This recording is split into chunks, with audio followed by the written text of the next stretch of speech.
pas se gêner avec Vincent Liorca. Sacha Treille à l'expérience, capitaine ce soir. Sacha Treille, oui. C'est pas officiellement le remplaçant de Damien Fleury. Il est pressenti, il est pressenti. Oh, attention, elle est belle. Cette passe de Sacha Treille pour Dylan Fabre.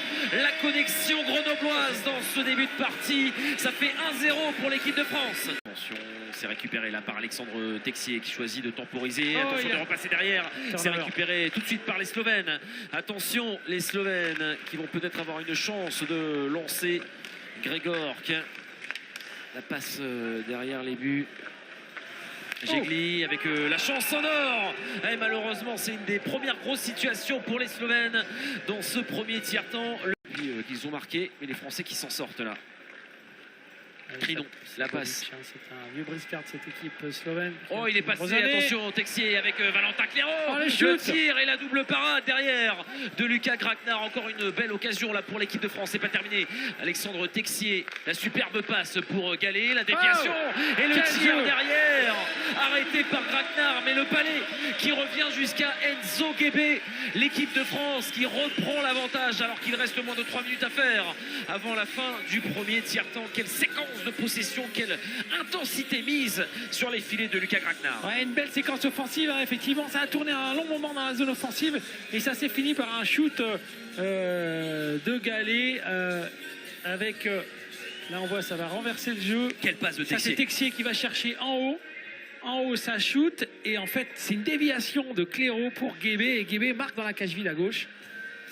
Et le deuxième but français de toute beauté. En tout cas, ces séquences, longues séquences offensives. Il y en a eu 2-3 à la suite. Tim Bozon qui vient temporiser tranquillement. Il reste 12 secondes encore à faire à 5 contre 3. C'est important pour les Slovènes évidemment de tuer cette pénalité. Pour l'instant les Français qui poussent, qui se montrent extrêmement dangereux. Alexandre Texier, la passe pour Tim Bozon. Avec... Oh, quelle est belle cette passe de Tim Bozon. Ce jeu à 3 avec Alexandre Texier qui était à l'origine. Et à la conclusion, c'est Guillaume Leclerc, l'équipe de France qui fait le break 3-1. Et Texier et Bozon qui sont restés pendant quasiment les 2 minutes de cette double supériorité numérique. Et ça s'est fini par eux, Texier qui a récupéré le palais un peu en bas à gauche, qui a retrouvé Bozon dans sa position préférentielle en haut des oreilles à droite, en haut du cercle, pardon.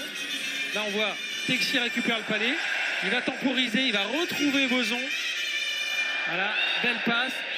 Et Bozon qui tout de suite va trouver le deuxième poteau, Guillaume Leclerc qui marque dans la cage vide. C'était super bien vu. Il y a eu beaucoup d'opportunités dans cette double supériorité numérique.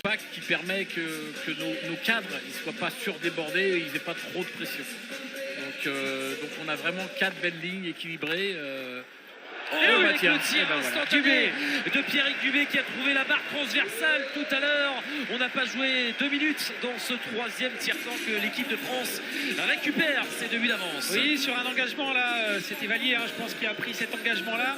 Et Dubé qui s'était mis en position de sniper, il a shooté. On l'a dit, il n'attend pas. À chaque fois qu'il a une position pour shooter, il le fait. Et je pense que le palais est passé entre les jambes.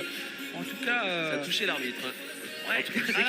Il est passé en fait, il est passé au-dessus du genou du portier Gracnar.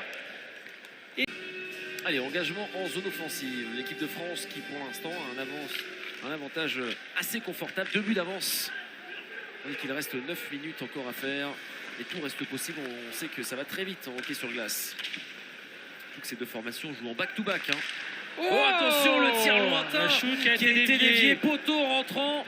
Ouais, on disait que ce match n'était pas encore terminé. La Slovénie qui revient au contact, un petit but d'écart, 4 buts à 3. Ouais, sur ce shoot d'Urbas là, le palais était venu d'en bas et à la bleue, un shoot sans réception. Le palais dévié à peu près au niveau du haut des cercles. Je sais pas qui c'est qui l'a dévié. En tout cas, le palais a fait poteau rentrant et voilà, on en parlait, mais 4-3. Zeglich pour Urbas. On va revoir bien de cet angle-là. Ouais.